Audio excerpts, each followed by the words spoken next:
हम सबके लिए बड़ा ही पावन और पुण्यमय दिन है, क्योंकि आज ब्रह्मज्ञानी संत श्री आशाराम जी बापू के 89वां अवतरण दिवस है। आज वो पावन दिन है जब इस धरती पर दिव्य आत्मा का जन्म हुआ था, जो पूरे भारत ही नहीं बल्कि पूरे विश्व में आध्यात्मिक जागरण, सेवा, संस्कृति का शंखनाद किया। हम बड़े ही सौभाग्यशाली है कि हम ऐसे ब्रह्मज्ञानी संत के शिष्य हैं, जिनके सत्संग से लाखों लोगों के जीवन परिवर्तन हुआ है, जिनके सत्संग से जीवन जीने की कला सहज ही प्राप्त होता है। तो आज के इस पावन दिन में आश्रम में विशेष पूजन, ध्यान, संकीर्तन और भंडारे का आयोजन हुआ है। तो आइए आज के इस पावन दिन में हम सब संकल्प लेते हैं कि हम बापूजी के दिखाए मार्ग पर चलेंगे और अपना और समाज का कल्याण करेंगे। हरिओम।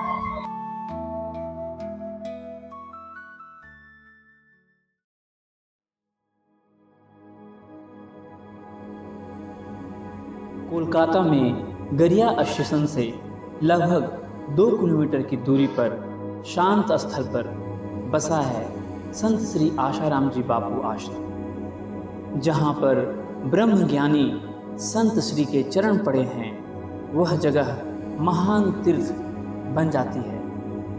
ऐसे चलते फिरते जंगम तीर्थ संत महापुरुष के चरण जहाँ पड़ते हैं, वो भूमि भी तीर्थ बन जाती है। ऐसे पवित्र और सुरम्य तपस्थली पर जहाँ पवित्र वातावरण है, तुलसी मैया के पौधे बड़ी मात्रा में होने से आध्यात्मिक माहौल और भी दिव्य हो जाता है। साथ ही गौशाला में गाय माता की उपस्थिति से यहाँ के शांत वातावरण में 4 चांद लग जाता है।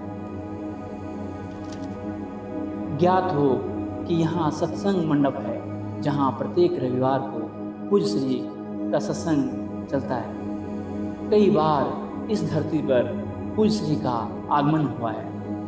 इस आश्रम परिसर में सत साहित्य स्टॉल है, जहाँ पूज्य श्री के सत्संग पर आधारित सत साहित्य मिलते हैं, जो हिंदी और बांग्ला तथा अन्य स्थानीय भाषाओं में उपलब्ध है।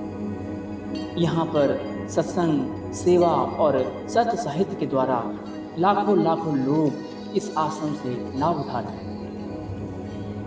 आज इसी आश्रम में संत श्री आशाराम जी बापू का 89वां अवतरण दिवस बहुत धूमधाम से मनाया जा रहा है। इस सुप्रसिद्ध आश्रम में कोलकाता, हावड़ा, टीटागढ़, पूर्णनगर इत्यादि इलाकों से साधक भक्तजन आते हैं और साधना सेवा द्वारा अपना जीवन धन्य कर रहे हैं। ऋषि प्रसाद, बाल संस्कार, युवा सेवा संघ, गौशाला, वृद्ध नारायणों में भंडारा व अन्न वितरण व सोशल मीडिया जैसे सेवाएं निरंतर जारी हैं। धन्यवाद। हरिओम। आप कहाँ से आए हैं? जी, मैं हावड़ा से आई हूँ। बापूजी से कितने साल से जुड़े हुए हैं? जी, मैं बापूजी से बचपन से ही जुड़ी हूँ। बापूजी का अवतरण दिवस इतना खास क्यों है?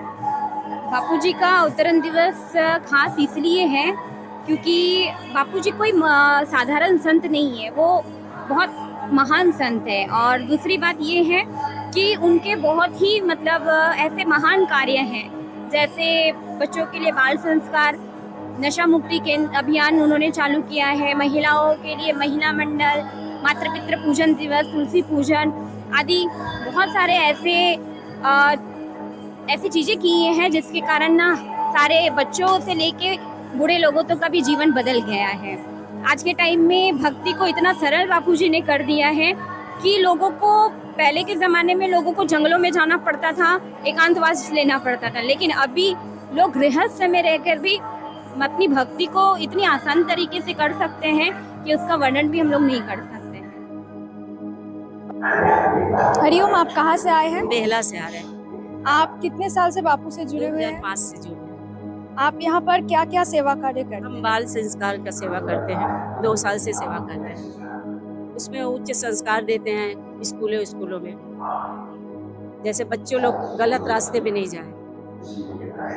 बहुत बहुत धन्यवाद।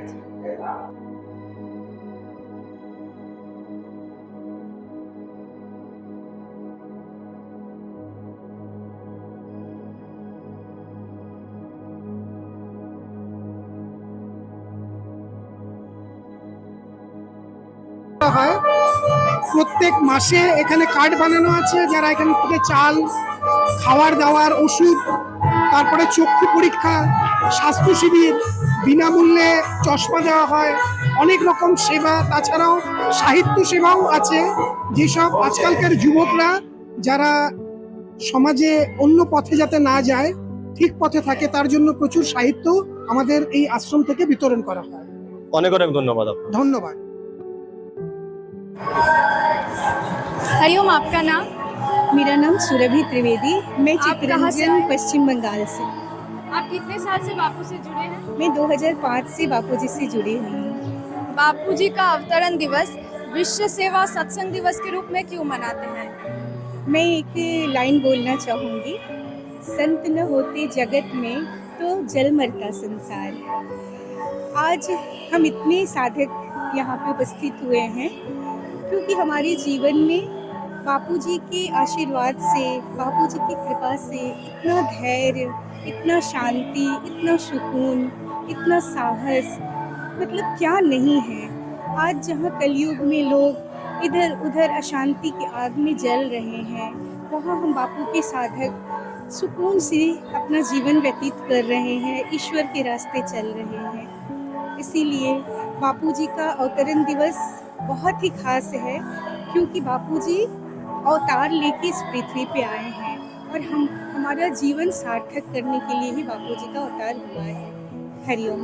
बहुत बहुत धन्यवाद। आप कहाँ से आ रहे हैं? हरिओम, मैं कोलकाता से हूँ। संकट पुत्र मेरा नाम है। आप कितने साल से बापूजी से जुड़े? मैं बापूजी से 2008 में दीक्षा लिया था। 17 साल से मैं बापूजी से। झूठे केस के बारे में आपको क्या कहना है? तो सारी दुनिया जानती है, बेबुनियाद केस है, कोई इसमें मतलब आने वाली बात नहीं है। पूरा दुनिया जान चुकी है जो पूरा केस है। न्यायालय से यही अपील करता हूँ जल्द से बापूजी को न्याय मिले और झूठा आरोप का पर्दाफाश हो। बहुत धन्यवाद आपका।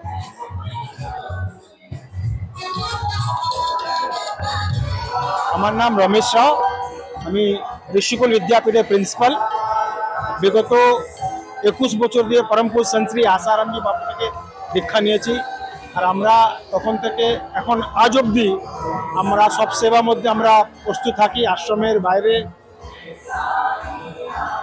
আশ্রমের সেবার বিষয়ে বলুন। সেবা, বাস্তবিক সেবা যাকে বলা যায়, যদি কেউ দেখতে চায় সন্ত শ্রী আশারামজি বাপু কলকাতা আশ্রম এলে আপনারা দেখে যাবেন কিভাবে সেবা করা যায়। আর এই মিথ্যে অভিযোগ যে চলছে বাপুজির উপরে, সেটার বিষয়ে আপনি কি বলতে চান? যে অভিযোগের যে কথা আছে, ভারতবর্ষে এরকম সন্ত যিনি 14 লাখ যারা হিন্দু ধর্ম থেকে অন্য ধর্মে চলে গেছিল, ওদের ঘর বাপসি করেছেন পরম পূজ্য গুরুদেব। এবং নর সেবা হি নারায়ণ সেবা, যার বিচারধারা, এরকম একটা মহাপুরুষ এরকম একটা অভিযোগ লাগিয়ে, মিথ্যা অভিযোগ, পস্কো অ্যাক্টে ওনাকে 12 বছর বেল দেওয়া হয়নি। যখন ওর শরীর খুব খারাপ হয়ে গেছিল তখন সুপ্রিম কোর্টে উনি বেল পেয়েছেন। খুবই দুঃখের ব্যাপার যে ভারত ভূমি, রামকৃষ্ণ পরমহংসের ভূমি, চৈতন্য মহাপ্রভু ভূমি, এরকম মহাপুরুষের ভূমি, সেই ভূমির মধ্যে এরকম সন্তের আজকে যে অবস্থা, আমি ঈশ্বর থেকে এটাই কামনা করব খুব শীঘ্রই নিষ্কলঙ্ক বাপু বাইরে আসুক, আমরা সবাই আবার দর্শন সৎসঙ্গ পাবো। নমস্কার, ধন্যবাদ। बहुत ही दिव्य, भगवान उतर के आ गए जैसा कि लगा। बस तो आप पिछले कितने सालों से मतलब कीर्तन यात्रा में आ रहे हैं इस तरह का?